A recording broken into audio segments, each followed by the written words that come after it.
Dedicated to Eastern and Southern Kentucky, this is WYMT Mountain News Weekend Edition.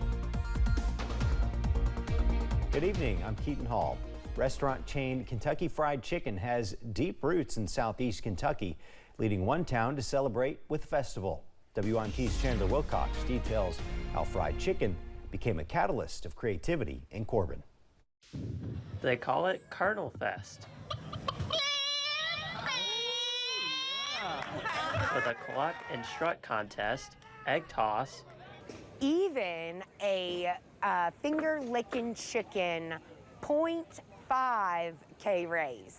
So participants run 800 feet, eat a piece of Kentucky Fried Chicken, and run 800 feet to the finish line. This is the third year with an event born through the creative minds of Corbin tourism. So many of our businesses, our restaurants and our shops, and everybody's open today, and it's about community and coming together.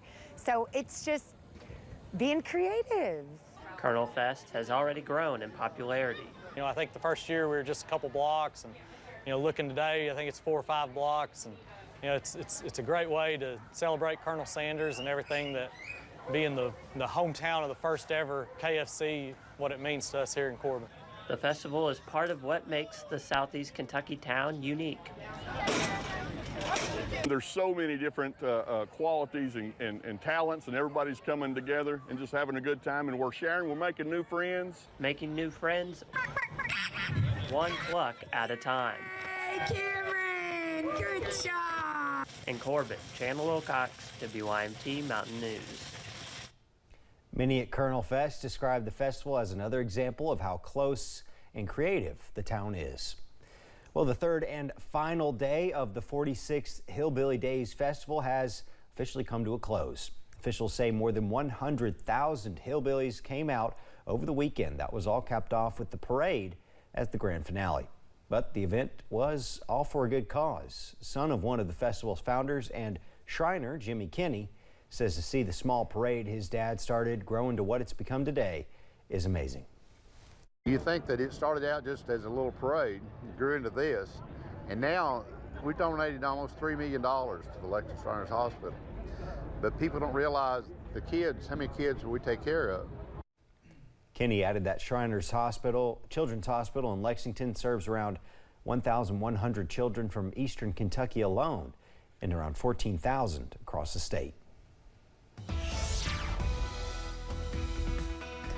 Well, thankfully, the weather was not too bad for day 3 of Hillbilly Days. Had a few showers earlier this morning and a few off and on showers throughout the day, but most of us are starting to dry out as we go into tonight. Here's a live look at Pinpoint Doppler right now. As you can see, we are still tracking a few of those showers out there right now, especially north of the Mountain Parkway, places like Menifee County into portions of Rowan County as well. So places like Moorhead over towards Frenchburg also getting in on a few of those showers this evening. This is all thanks to a cold front that continues moving off to the east. And as it does so, temperatures are going to fall as we go into tonight. Right now, we're in the upper 40s and lower 50s, 50 for Jackson, 50 also in Somerset, 51 for London, and 49 over in Manchester. But we are going to fall into the 30s as you wake up on Sunday. A frost advisory is in place, so be sure to protect your plants as we go into tonight. Temperatures falling into the middle and upper 30s as you wake up tomorrow morning. We stay dry under a clearing sky, but more chilly temperatures are on the way by tomorrow night, also into next week. All those details coming up in just a few minutes. Keaton? Not quite to summer yet. Thank you, Cameron. In Lincoln County, Kentucky State Police are investigating a fatal crash that happened Saturday morning. Troopers said the crash happened shortly before 7:30 Saturday morning on John Sims Highway. Officials say a motorcycle driver crossed the center line and collided with the Subaru Crosstrek. The motorcycle driver, 40-year-old Donnie Rains of Williamsburg, was pronounced dead at the scene. The other driver, 46-year-old Brett Smith of Crab Orchard, was transported to Ephraim McDowell Regional Medical Center with non-life-threatening injuries. An investigation is ongoing. A commercial vehicle caught fire early this morning in Corbin. It happened around 5:15 along I-175 South near mile marker 26. Fire spread into the tractor trailer carrying rolls of paper. Firefighters with the Corbin Fire Department used tools to cut open the side of the trailer to gain access to the rest of the flames. Corbin Corbin police were also called out to the scene. A hero's welcome home. Veterans from Kentucky, ranging from the Korean War to the Vietnam War, returned to the Bluegrass Airport tonight after their honor flight.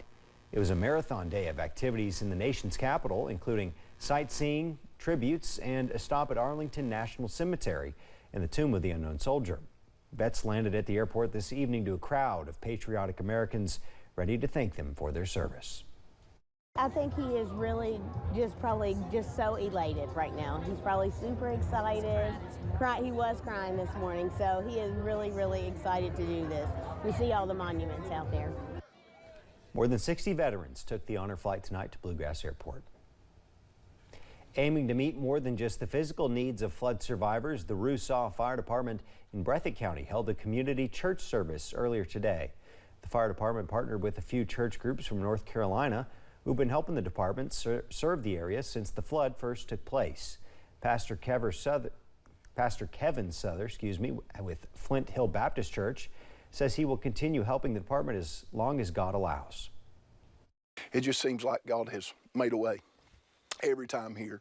When we think, okay, maybe this is all we need to do, there's some more money will come in, or there's another donation of a camper, or something will come along and just keeps bringing us back. And there's a reason for that. I don't know what that reason is, and all I can do is just try to follow what God would have us to. Some of the groups there at the service today have helped to donate campers, RVs, and other items needed by flood survivors. Ohio Governor Mike DeWine says he expects Norfolk Southern will set up a fund for East Palestine residents impacted by the train derailment. The February 3rd derailment released toxic chemicals into the air. DeWine said the fund would give assurance to people who are concerned they may get cancer or another disease in the years to come. DeWine says Norfolk Southern CEO Alan Shaw agreed with him. The governor also said he told Shaw he expects the company to pay residents the difference if their homes sell for less than now. If people sell their house and they do not get what that house was worth before the train wreck, I think you owe them the difference.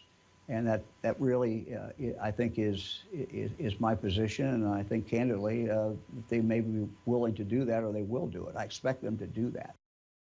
Norfolk Southern pointed to its mid-March statement to underline what Governor DeWine said. It says they're committed to working with the community to provide tailored protection for home sellers if their property loses value due to the derailment.